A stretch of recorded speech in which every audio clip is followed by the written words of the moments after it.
Israel Iran के परमाणु केंद्र यानी या न्यूक्लियर फैसिलिटीज पर धावा बोलेगा, बम फेंकेगा क्या? हम तो कहते हैं ना मुक्ति मिला दुनिया भर। लेकिन क्या ऐसे हमले करना इतना आसान है? मतलब ये जैसे बहुत ही जटिल कार्य है ना। लेकिन जो हम ईरान की यहाँ बात कर रहे हैं, ईरान के न्यूक्लियर जो सेंटर्स हैं, राइट, वो उसको पूरी तरीके से attack करना या डिस्ट्रॉय करना मतलब और अगर इजराइल हमला करता है तो इसका क्या नुकसान हो सकता है? प्रेसिडेंट बाइडेन ने भी जो है बोला, क्लियरली कम्युनिकेट किया है कि वो ईरान के न्यूक्लियर सेंटर पर ईरान के कुछ मिलिट्री जो मेरा कुछ हिडन उनका अटैक करना। नमस्कार दोस्तों, मैं हूं प्रमेश और मैं आप देख रहे हैं आज संवाद। आज हम चर्चा करेंगे एक अति गंभीर विषय पे। क्या इजराइल ईरान के परमाणु केंद्र यानी या न्यूक्लियर फैसिलिटीज पर धावा बोलेगा, बम फेंकेगा क्या? और इसका क्या प्रभाव हो सकता है? ये विषय न सिर्फ मिडिल ईस्ट के लिए बल्कि पूरे विश्व के लिए बहुत महत्वपूर्ण है एक्चुअली। और अमेरिका इस बात से भी चिंतित है कि कहीं इजराइल ईरान के न्यूक्लियर ठिकानों पे हमला न कर दे। शालिन, क्या आप आपको लगता है कि इजराइल के लिए ऐसे हमले के लिए कोई लाभ हो सकता है? देखिए प्रमेश, इसके लिए ना पहले इजराइल का पर्सपेक्टिव समझने की जरूरत है। तो अगर आप देखें तो ये ईरान के जितने भी न्यूक्लियर प्रोग्राम्स हैं, अगर ये समहाउ स्टॉप हो जाएं या डिस्ट्रॉय हो जाएं तो ये जो है ना इजराइल की नेशनल सिक्योरिटी के लिए बहुत ही इम्पोर्टेंट एंड क्रिटिकल है। तो पहले तो ये सॉलिड लाइन है यहाँ पे। बट ये उनके लिए सबसे अच्छा मतलब मौका है ना करने के लिए। नहीं, और भी डिप्लोमेसी होती है। नहीं, वो तो है, बट मैं कह रहा हूँ मौके की बात कर रहा हूँ मैं। अगर ये इस तरह का अटैक हो गया तो इजराइल के लिए ना उनके लिए तो बहुत ही बढ़िया, उनकी नेशन के लिए बहुत बढ़िया हो जाएगा। वो मतलब कहने वाला उनको कहते हैं ना मुक्ति मिल जाएगी दुनिया भर। लेकिन क्या ऐसे हमले करना इतना आसान है? मतलब ये जैसे बहुत ही जटिल कार्य है ना। ईरान ने अपने न्यूक्लियर केंद्रों को भी मतलब जैसे जमीन के अंदर बहुत गहराई में बनाया हुआ है। और खास तौर पर जो आई थिंक नटैंज करके उनका एनरिचमेंट फैसिलिटी है जो पहाड़ों के अंदर है, तो इसे मतलब नष्ट करना इतना आसान नहीं होगा। और बड़े बंकर बस्टर बॉम्ब्स की जरूरत होगी, मतलब जो आई थिंक यूएस के पास ही है। तो क्या इजराइल के पास ऐसा, आई डोंट थिंक उनके पास ऐसे बॉम्ब्स हैं या हथियार हैं उनके। वो देखिए प्रमेश, ये ना इजराइल के पास दुनिया की सबसे एडवांस एयरफोर्स है, ये तो इसमें है। तो कोई डाउट नहीं है। और उनके पास F-35 फाइटर जेट्स हैं, और जो और उनके पास एक और हुआ है ना एरियल रिफ्यूलिंग की वो भी है कैपेबिलिटी भी है उनके उनके पास। पास। लेकिन जो हम ईरान की यहाँ बात कर रहे हैं, ईरान के न्यूक्लियर जो सेंटर्स हैं, राइट, वो उसको पूरी तरीके से अटैक करना या डिस्ट्रॉय करना काइंड ऑफ और अगर इजराइल हमला करता है तो इसका क्या नुकसान हो सकता है?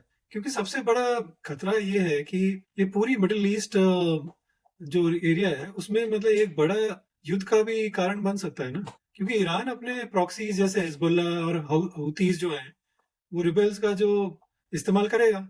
और इसराइल और अमेरिका के मतलब जो फ्रेंड्स हैं उन पे हमला भी तो कर सकता है ना। और साथ ही साथ में अगर ऐसे ईरान के अपने जैसे न्यूक्लियर प्रोग्राम को भी और तेजी से आगे बढ़ाने के लिए मजबूर हो सकते हैं ना वो लोग। तो क्या इसको नहीं लगता कि अमेरिका इसराइल की मदद करेगा इसमें? नहीं रमेश, वो मुझे नहीं लगता अमेरिका जो है इजराइल का सपोर्ट करेगा इस ट्रांजेक्शन पे, अटैक पे, न्यूक्लियर सेंटर पे के अटैक पे। तो अभी आप देखो तो प्रेसिडेंट बाइडेन ने भी जो है साफ बोला है, एकदम उसने क्लियरली कम्युनिकेट किया है कि वो ईरान के न्यूक्लियर सेंटर पे। बताओ, अब बाइडेन तो एक ही महीने है ना।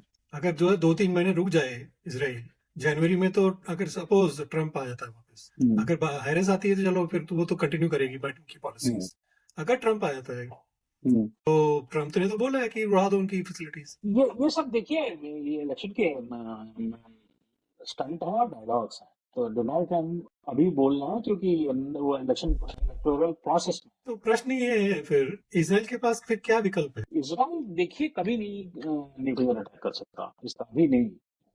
इस लेवल की एस्केलेशन नहीं है। हाँ, कि ये इसी तरह वॉर चलती रहेगी और वो आप देखेंगे इजराइल इजराइल जो है अभी जैसे उन्होंने गाजा का हाथ। पर अगर इसराइल फिर भी मतलब जैसे न्यूक्लियर साइट्स पर हमला करता है तो क्या होगा?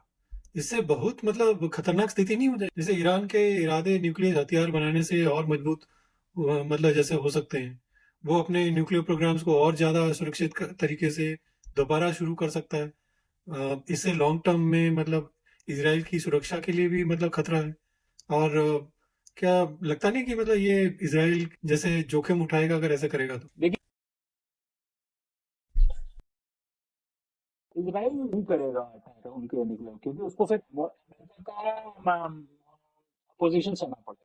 प्लस एक और स्ट्रेटजी है उसकी भी बात है, देखो अगर वो इजराइल जो है ईरान के ऑयल के sources, Iran is going through financial crisis, उसको और डेंट कर दो तुम तो जो है there are ways to pressurise that country. Israel उस स्ट्रेटजी पे काम करेगा, इजराइल बहुत स्मार्ट तो कंट्री है, वो काम करेगा इस पे। तो आखिर में मतलब हम्म। देखिए, मेरा मानना है कि इजराइल प्रोबब्ली ईरान के कुछ मिलिट्री मिलिट्री जो होंगे ना, कुछ हिडन इलाके जो हैं, वो उन पे अटैक करेगा, बेसिस पे अटैक करेगा और उसको फाइनेंशियली और टारगेट करेगा, उनके ऑयल के जो भी सोर्सेज हैं उसको, इस वॉर को टैक्टिकली हैंडल करेगा। लेकिन अगर बहुत ज़्यादा स्थिति बिगड़ भी जाती है और ज़्यादा एस्केलेट हो जाती है तो फिर फिलहाल जो अभी जो चल रहा है वो नहीं लगता तो मुझको करेगा। चलिए फिर दोस्तों, आज के लिए इतना ही। उम्मीद है कि जल्दी इस तनाव का शांतिपूर्ण समाधान निकलेगा। तो इसके साथ मैं प्रमेश और मैं हूँ शालीन दोस्तों, और मैं दर्शकों से कल फिर मिलेंगे किसी नए टॉपिक पे। तब तक के लिए नमस्कार। आप भी सब्सक्राइब करिए और अपने कमेंट्स करिए। तो दोस्तों, सच्चाई से जुड़े रहें और आज संवाद करते रहें। धन्यवाद। नमस्कार। नमस्कार।